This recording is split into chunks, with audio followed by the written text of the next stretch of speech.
It's another Author's Night, and we have the pleasure of presenting Joe Nipote, who not only is an author of a great children's book, but he's a fabulous stand-up comic. I originally met Joe when he was doing a performance at the Calabasas Golf and Country Club, and we're honored today to have him to discuss his book, which is called Eggy Yolk and the Dirty Rotten Dozen, which is a children's book for kids approximately, 3 to 6, a little before, a little after, even adults with a sense of humor. Any child from kindergarten, I would say, till the 6th grade, because the humor in it is such that adults will enjoy it as much as the kids, and if the kids don't get the joke, the parents have a tremendous time teaching the kids why something is funny, but the illustrations that were created by my sister are just unbelievable. And everyone who looks at the book and looks at the illustrations can't get over them. They're so creative and they're so fun that every kid just loves looking at the pictures. Is she a professional artist or illustrator? She is. She's a professional photographer, graphic artist, and when I originally thought of this book, I begged her to do it with me. And I had written it in sort of like a novel form. I knew nothing about publishing a children's book, so it was quite lengthy. And she did the illustrations off my very first draft, which were remarkable. And then I just had to whittle down my words, the text, to her illustrations. That's how good they were, and I didn't wanna lose any of her illustrations, because there's a lot of rules and regulations about writing a children's book. You know, it can only be so many words. It can only be 32 pages. And really? Oh yeah, it's very, very hard. Very restrictive. Very, very restrictive, because children have a short attention span and you can't overwhelm them with words. So I wanted to create a book that was kind of had a message and was funny for children as well as adults, because I'm a stand-up comedian. Well, this is what I learned about you. You started as, not even as a comedian, or maybe you did, but I understand you started as a doorman. A doorman? A doorman at Well, the comedy store? When I first moved here in From where? Michigan. Okay. I moved here from Michigan in 1979, and I had quit college with 3 classes to graduate, which devastated my immigrant Italian parents, because their whole purpose was to come to America and give their children a better life, and one of them was going to college, and I kind of screwed that up for my dad and my mom. Why with three classes? Because my friend, who I didn't know at the time, was flunking out of college, talked me into coming here and doing it. So I came to the Comedy Store and I sort of auditioned, and within a week I became a doorman. And then within a month I became a regular. So I really didn't, I wasn't a doorman too long. But the good news is, and I'm skipping way ahead, in 1986 I was offered the morning radio job in Detroit at the #1 rock and roll radio station. See, that's on my list too. I'm glad you're bringing that up. All right, which is WRIF.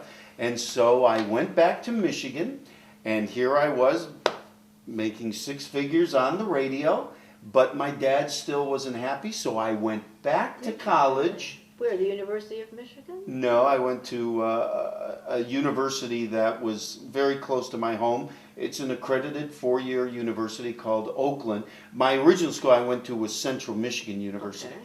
So, but I went to Oakland, which was on the same semester basis, and I took the 3 classes, graduated, but then the university asked me to do Amadeus, and they offered me the part of Amadeus, which I turned down, because as a comedian, I knew I could play it, but I played Salieri, and I won the Irene Ryan Award for the state of Michigan and went to the nationals. I don't know, remember Irene Ryan, who played Granny on the Beverly Hillbilly. I was not a watcher, I was a reader. Ah, okay. Well, I don't know if Irene Ryan ever wrote any books, but she was a I watched wonderful... The Fugitive.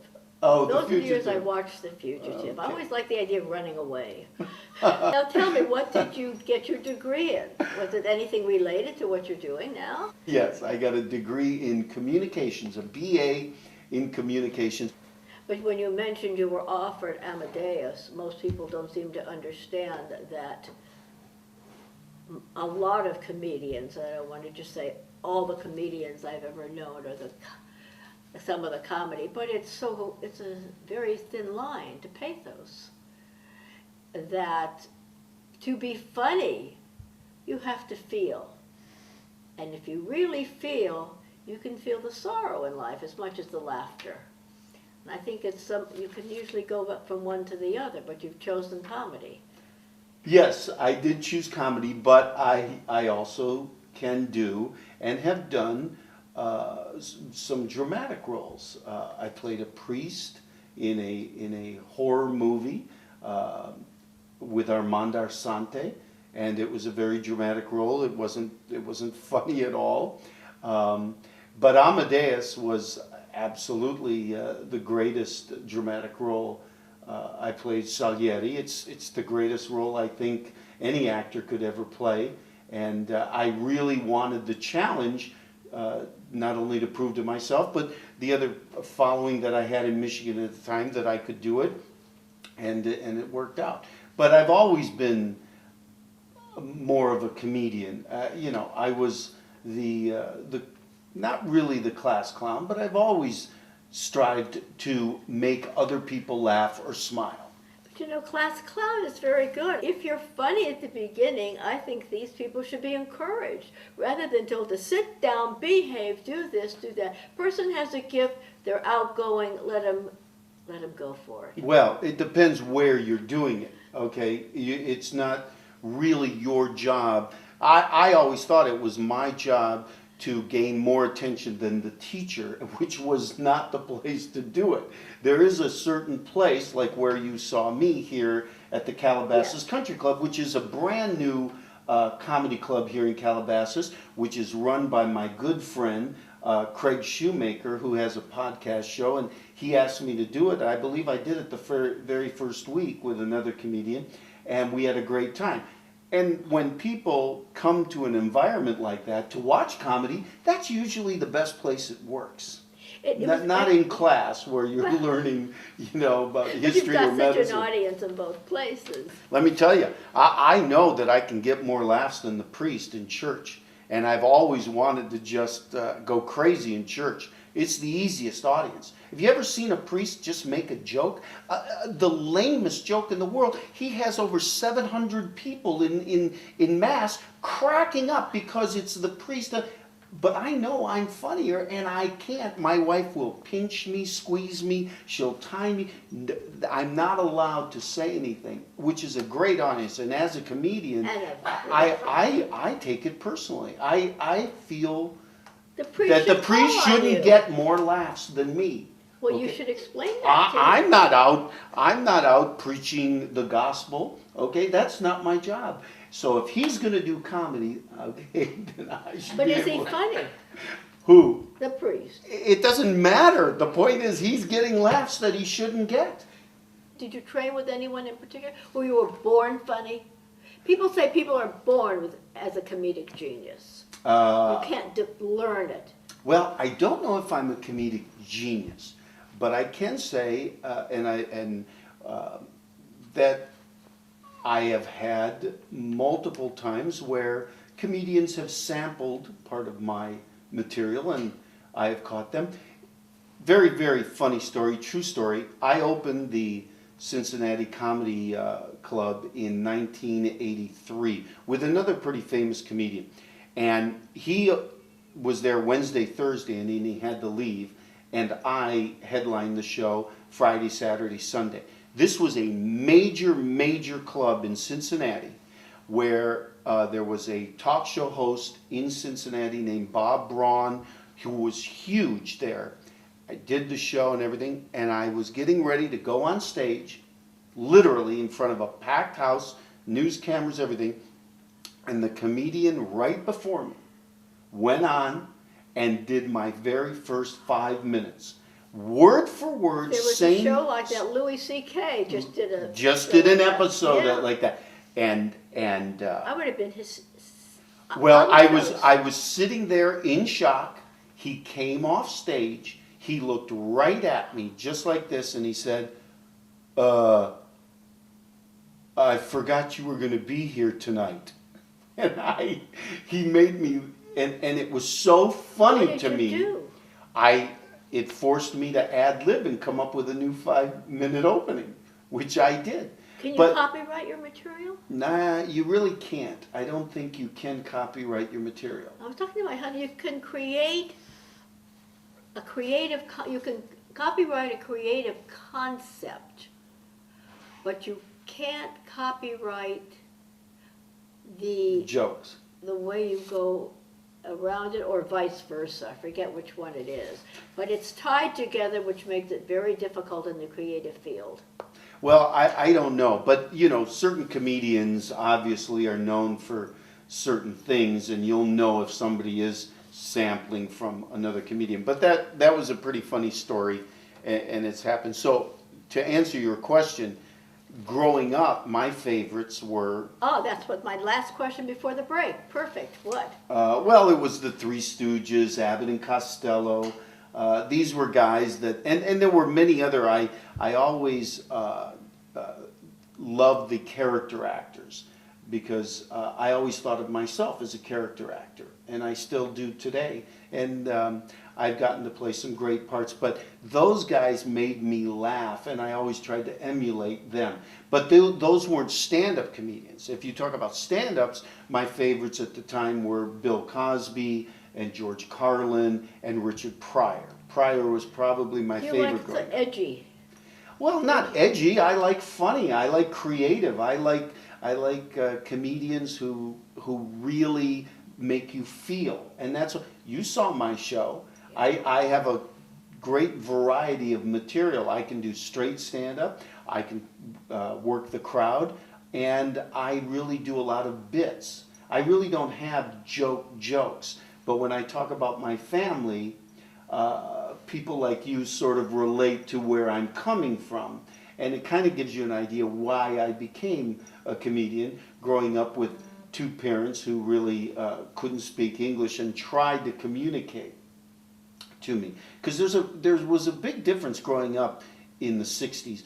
People who, this is my opinion and what I think I found, people who came to America back then really tried to assimilate and be Americans.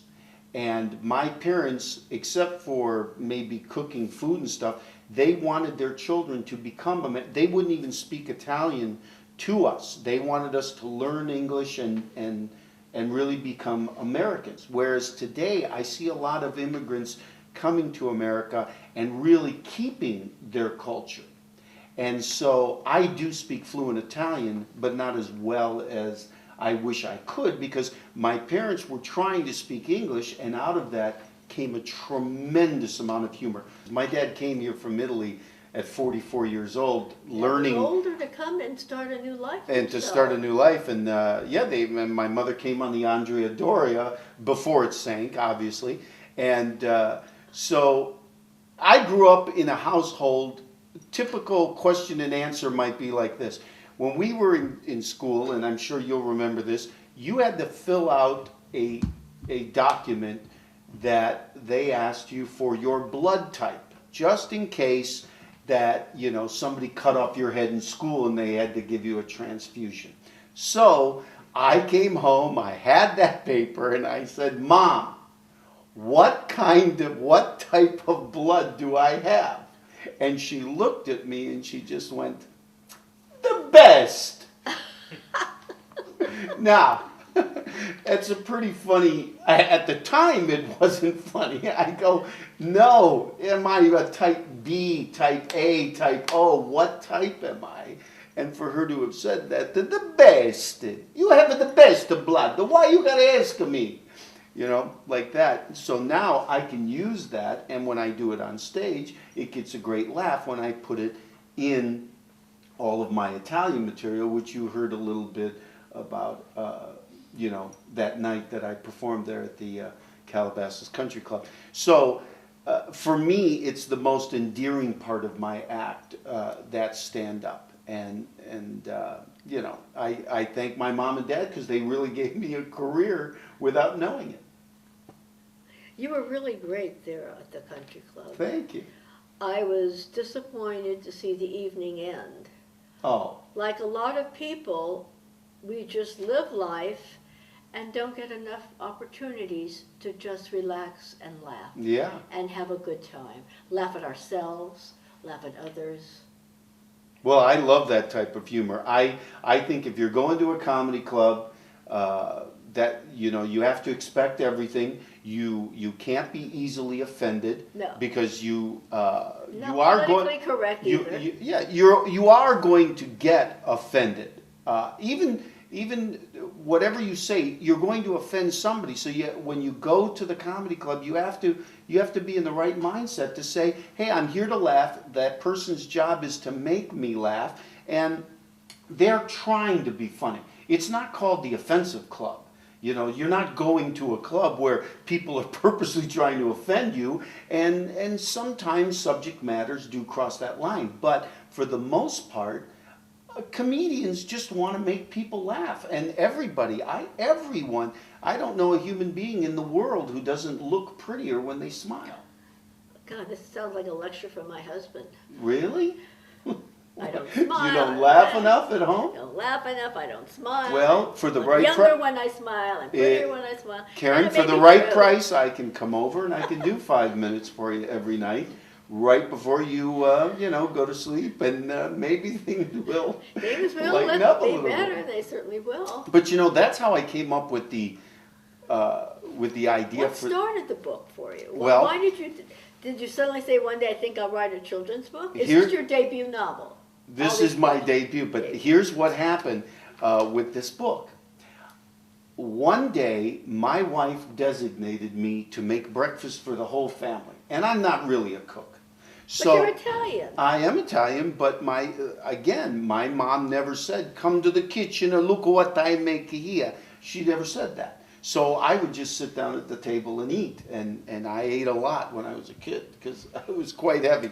But one morning I was designated to make breakfast, and my son likes his eggs a certain way, my daughter likes her eggs a certain way, my wife, and I like my eggs a certain way. And you know, I was getting overwhelmed, and all of a sudden I'm holding this egg, and it was about the 20th egg I was cracking, and it just started to talk to me. I was sitting there looking at it, and the name popped into my head, Eggy Yolk. Did you answer the egg? I did. I said, Eggy, how are you doing? And the egg looked at me and said, I'm fine. How are you? What are you doing? So I was sitting there, and I thought, what could I do with this idea?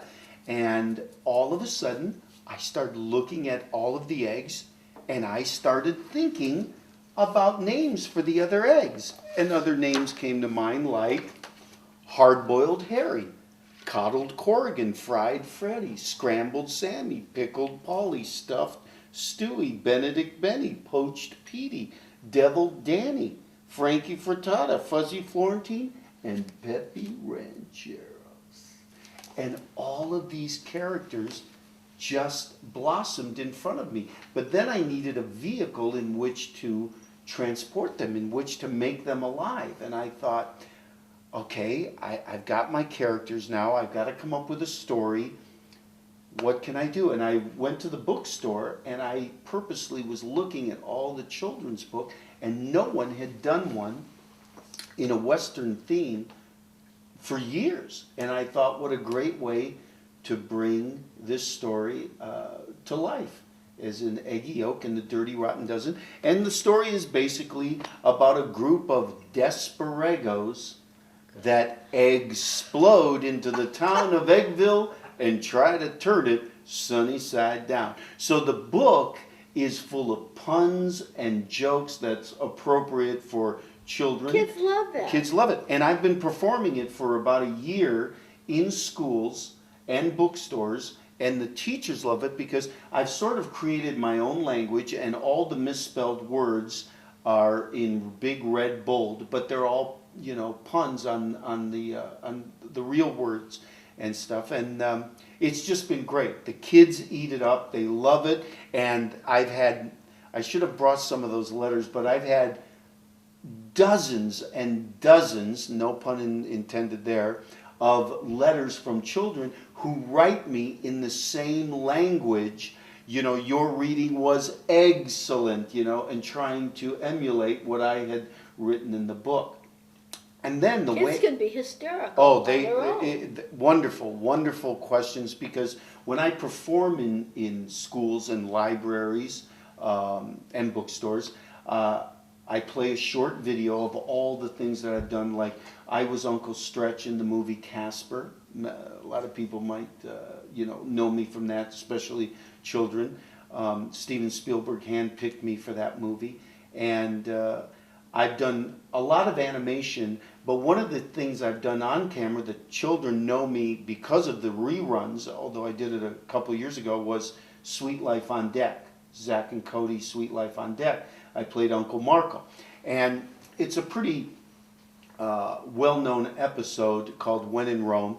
So I play this 5-minute video, and then I come out and I do 5 minutes of stand-up for the children, and they absolutely go crazy. And then I read a couple of short stories, and then I take questions and answers. So it's a wonderful event. But when I wrote the book, I was going to send it to all these publishers and, hope and pray for the best. And one of my close friends is a radio icon, radio legend, Rick Dees. He currently does the weekly Top 40, and he had his own show on Kiss FM for many, many years. And he had his own talk show, which I did 3 times, called Into the Night with Rick Dees. So I was at his studio pitching a couple of ideas because he has a production company. And as I was telling him these ideas, I had this book, not in this form, but with me. And as I was putting it back in my briefcase, he said, "What is that?" And I said, "Oh, it's a book I'm working on with my sister." And he said, "Let me see it." And I showed it to him, and he said, "I want to do that book." I said, "What do you mean?" He goes, "I'll publish it." I said, "Well, you'll publish it?" He goes, "Yeah, I've done records, I've done albums, I've published those. Why can't we publish a book?" Because the great thing about this book is the first episode is called Eggy Yolk and the Dirty Rotten Dozen. The second one is called Eggy Yolk and the Evil... Oh, it comes in a set? Well, not yet. But the second book is called Eggy Yolk and the Evil Salmonella. And then we have Eggy Yolk and the Evil Egg Foo Youngge. What this really is a animated series. And it's got all... No, interesting. I can see this on TV for these kids. Absolutely. And it's got morals and traditions and values that you and I grew up with in the 80s and the 90s. Or 60s. Yeah, or whatever. But we don't want to give too much away. But I wanted to write something that I could pass along to my grandchildren and to other kids. And, it doesn't have to be edgy. It doesn't have to be inappropriate. Comedy can be really good. And I'll tell you, adults love it. They love the humor. They love the puns and everything. Well, when I was reading it, I searched the internet and went to the sites that your publicist told me about, and some of the corny jokes. I love stuff like that. Well, it's not corny. Well, I would some say. of the jokes were. Come on.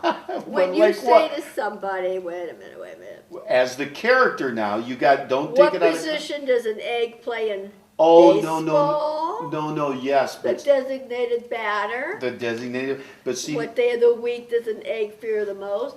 Friday, that's kind of corny, but kids love it. But that is not in the book. It's not in the book. No. What But how did I come across it? I'll tell you how. With your signature on it. Give me a minute. I drove all the way over here and I showered for this.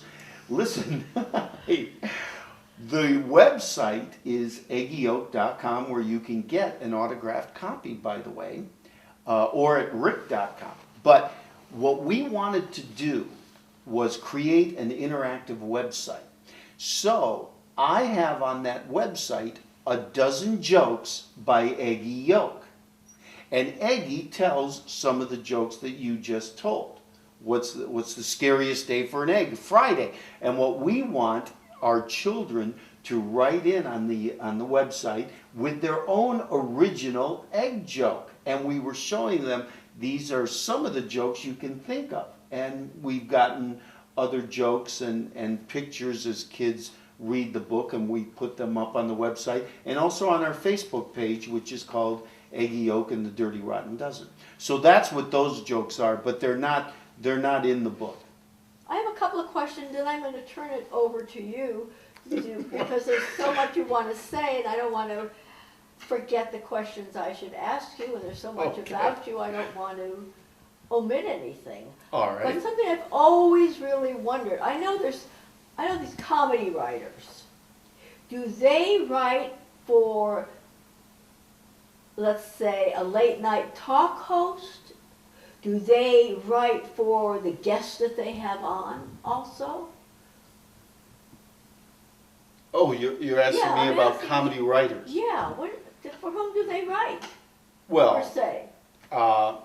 I'm not, I write my own material, but yes, comedy writers write for talk show hosts. They write the jokes. But what about the guests? Well, no, I don't know if they actually write for the guests. I doubt that, but there are people on a television show that will screen the actor as they have me, and they say, what do you want to talk about? And then the host will ask you certain questions. Maybe we should have done that here.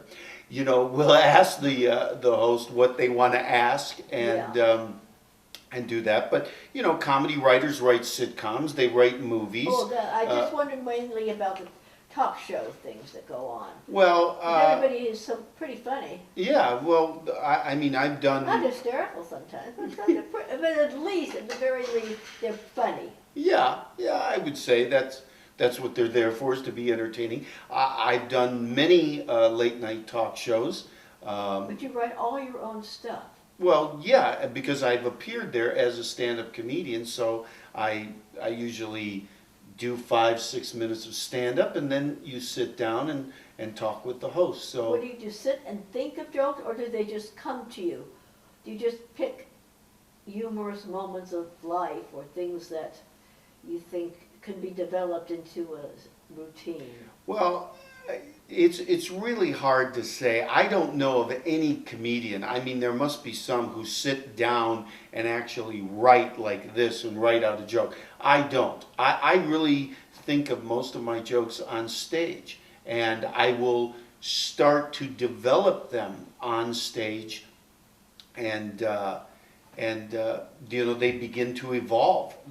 Because you saw my act, I do a lot of crowd it seems participation. To me you were very spontaneous and contemporaneous. Right. Although there are certain parts of my act, like talking about my mom and dad, where I have sat down and just put it in a certain order. So it's entertaining. So it starts here and it goes up and then comes down. But then I also bring it back throughout my act because of some of the funny things that they've said to me. So I use it in various ways, like other comics use their, I guess the word is called hook but that's mostly what most stand-ups do, is write for themselves. It's very hard to write for another comedian, although if you're super, super famous and very wealthy, you do have young comedy writers writing for you. And I know many of them. who walk through the Comedy Store with their writers behind them writing jokes for them. And we know them today, but I'm not going to mention who it is. So what else goes on in your life? It must be pretty full with all these things that you are doing and with your family and all the background that you have. Yeah, I try to stay busy. TV, what do you do? I try to stay busy. You know, I'm an actor. I had my own series on NBC for 5 seasons called Viper. It was on. Viper, yes, I haven't watched it, but I see it advertised all the time. It was show. It was about a car that changed into Yes. another car, and it went to UPN for 4 more seasons, and it's in syndication right now all over the world. But you know, I'm constantly acting. I'm right now on a new series called Kingdom. I just did an episode. That's the new MMA series about mixed martial arts, and I play a ring announcer on that. And it's DirecTV's new show. So I do stand up. I continue to act. And one of the other things that I do when I have time is I produce my own stand-up comedy events called Joe Nipote's Comedy Slam, where I help organizations, mainly nonprofits, 501(c)(3)s, raise money in a different way than the normal way, which is, you know, a wine tasting or a chicken dinner or an auction. I produce an entire comedy concert with 4 to 5 comedians. I host it, I open the show, and then I host it, and I've done these for everybody from Alzheimer's Association to the YMCA to a theater to an organization called Forgotten Harvest, which feeds over 100,000 people a day in Detroit. And I even did one for my daughter's elementary PTA, which was a real challenge because I couldn't really bring comedians in to do this because the audience was all children, elementary. So I had to make it appropriate, and what I did is I got this great idea. As I said before, I do a lot of voiceover work, and I know the greatest and best voiceover people in the business. Now, to tell you their name, you might not recognize them. But if I told you the characters that they played, everyone in the world would know them. So I did an actual comedy slam with, instead of comedians, voiceover artists. And I brought them on stage, and we talked about how we, create a voice according to a character that you might have. When you first start, you see a picture of a cartoon character and you create the voice for them. And we did that. We raised a lot of money for the Burbank PTA when we lived in Burbank over there. So people want to hire you for comedy or for appearances, they can reach me directly at joenipote.com, joe@joenipote.com, and send me an email, and me or one of my representatives will get back to them, and we'll see what we can do. But it's a great evening, and I try to bring in comedians who are appropriate. It's not dirty or in any way, and it's really great because the wonderful thing about my shows are this: not only do we raise money for this nonprofit, but we really create a memorable experience for people like yourself who donate money and support these organizations. You get something back. You get an incredible evening of laughter. And, that's really hard to do nowadays. Yes, it is. One of the things that I wanted to create with this book was I wanted to have a page that children had something to connect Eggie with the book, which was a song. A lot of cartoons, I know when I was a kid, I remember the Mighty Mouse theme song, do you remember that song? And I remember these theme songs, and they were really great for me as a kid growing up. So I wanted to create something apropos to the book that children, could sing along or just read along. And I was really having a problem with it. And I had the bottom half of the song, but I didn't have the top. And I was in Costco one day with my son, who is, I found out, sort of a rapper. He can really rap and improvise with words. He's like really, really good at this, and I didn't know anything about it, but some other parents at his school, where he went to high school, told me about it, because they had seen him perform at some school events. I had no idea. So we were in Costco one day, and I said, I gotta come up with this, we're ready to go to print. And he said, Dad, it's just so easy to do. And I said, really, are you that much of a genius? Let me see. And he came up with this. And, I brought my son here today. Wow, what a coincidence. Yes, and come on in, hurry up. This is my son Gabriel, who you actually saw. Let's see. You sit down. You know what? When he was a little boy, let me just take this off here. When he was a little boy, he used to sit on my lap, but now he's a big boy. Sit down. Sit down. I'm sitting. Okay. I'm going. And now let me sit right here. All right. Okay. Cozy. Move up in camera here. There we go. So my son came up with this, and it's really cute, because if you read the book, he came up with, he came up with this right away in Costco. And the Ballad of Eggy Yolk goes, Right in Costco spontaneously, and he That's made it up talent. just like this. And here's what he wrote. He wrote, he's the stuff omelets are made of, but nothing about him's cheesy. If he scrambles with a rotten egg, he'll flip him over easy. He's not a yellow belly or a fancy hors d'oeuvre. He's just a good egg who took an oath to serve Eggy Yolk. And I just thought that was so great. And so, he came up with it, and now it's in the book. So not only did my children help me with each draft of this book, because I used to say to them, is this funny? And they were sick of the book after the 700th draft, because I really did write about 50 drafts of this book. And I wanted to make it the absolute best product that we could to put out there. But he also, donated the song to the book. And, with the right music, I know that kids will, it'll be a very familiar thing for kids to recite. Well, I'm delighted that the children and adults in Calabasas will have an opportunity to check out the book. Yes. It'll be here in our library.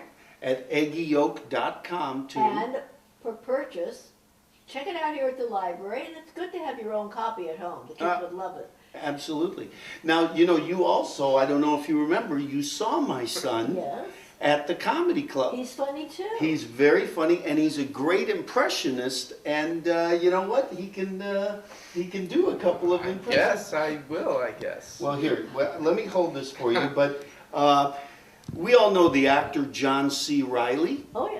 John C. Reilly, wonderful actor. How about a little John C. Reilly? It's great to be here in the library reading books. And I love them, I love words, and I love to go crazy for them. That's Very pretty good.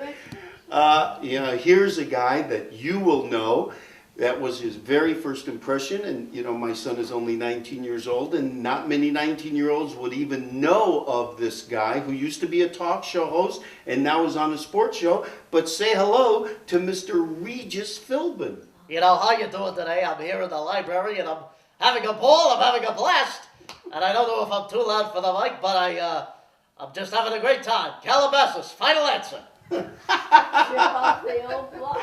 That was pretty funny, and he's ad-libbing. Let's see, who else does he do? How about Gilbert Godfrey? You know Might be a Gilbert little Godfrey, loud. the comedian?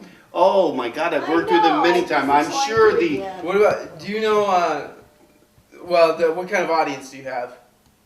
Would they know, All audiences, Mr. children Mr. all the way up to seniors. all cultural groups. Yes, yes, big wide Pat audience. Buttram, Mr. Haney from Green Acres. Oh, I remember that. Now, you know, I'm here in the library talking for you, and I'm just saying I'm very excited about Eggy Yolk. There you go. Remember Pat Buttram? Yeah. Wonderful actor. Let's see. Gilbert Godfrey is a very well-known actor. He was the voice of Affleck. Oh, I love Affleck. I love Okay, that the guy. duck. And so my son knows Gilbert, and I did a movie with him called Back by Midnight, which was Rodney Dangerfield's last movie. Gilbert and I were both in that. He does a terrific Gilbert Godfrey. That's all I know. No, it's, say something clever about the book, Gilbert. Eggs are wonderful food for you for your health. There you go.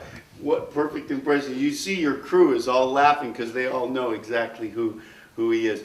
But Gabriel's in his first year at UCLA, Oh, which UCLA. I'm very... I'm a big Bruin fan. Went to UCLA myself. You did? I'm a big Bruin fan. Oh, that's great.